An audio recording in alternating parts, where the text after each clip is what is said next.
విద్యా ప్రమాణాలు పెంచే దిశగా కూటమి ప్రభుత్వం ప్రణాళికలు సిద్ధం చేస్తోందని రాజమండ్రి సిటీ ఎమ్మెల్యే ఆదిరెడ్డి శ్రీనివాస్ పేర్కొన్నారు. స్థానిక 14వ డివిజన్లోని డిఎంఎన్హెచ్ ఉన్నత పాఠశాలను ఎమ్మెల్యే ఆదిరెడ్డి శ్రీనివాస్ ఆకస్మికంగా తనిఖీ చేశారు.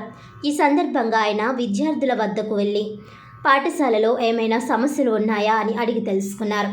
కోర్సు ఎంత పూర్తయింది, ఇంకా ఎంత మిగిలి ఉందన్న విషయాలను అడిగారు.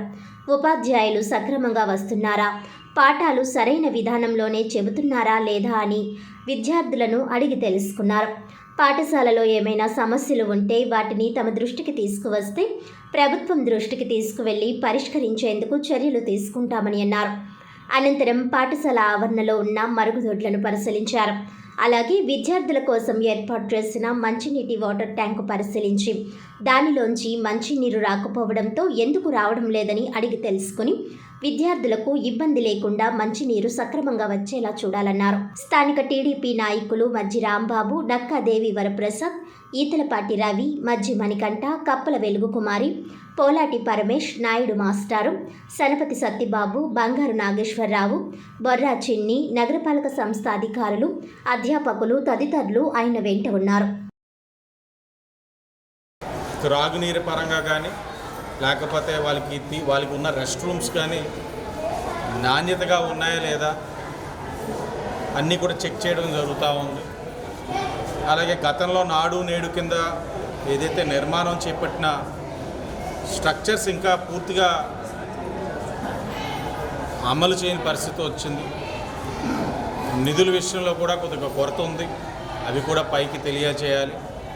పైన కొన్ని నిర్ణయాలు తీసుకోవాల్సిన అవసరం ఉంది. నిర్ణయాలు తీసుకున్న తర్వాత నాడు నేడులో చేసిన పనులన్నింటినీ కూడా సంపూర్ణంగా పూర్తి చేసే కార్యక్రమం కూడా తీసుకుంటాం.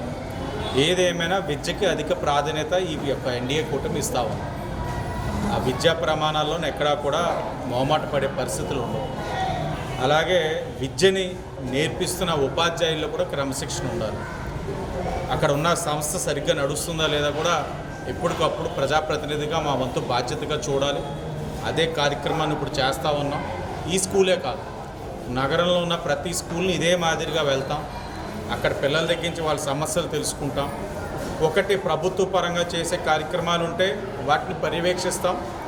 నిధులు రావాల్సి వస్తే సంబంధించిన అధికారులతోటి సమీక్షిస్తాం. కాకుండా ప్రభుత్వ పరంగా చేయలేని కార్యక్రమాలు అయినా ఉంటే సిఎస్ఆర్ ఫండ్స్ కింద ఏదో ఒక సంస్థని అభ్యర్థించి పిల్లలకి త్రాగునీరు లేకపోతే ఇంకే అవసరాలు ఉన్నా అవి సమకూర్చే కార్యక్రమం ఎన్డీఏ కూటమిగా చేయాలన్న ఆలోచనే ఈ కార్యక్రమం ఒక ముఖ్య ఉద్దేశం.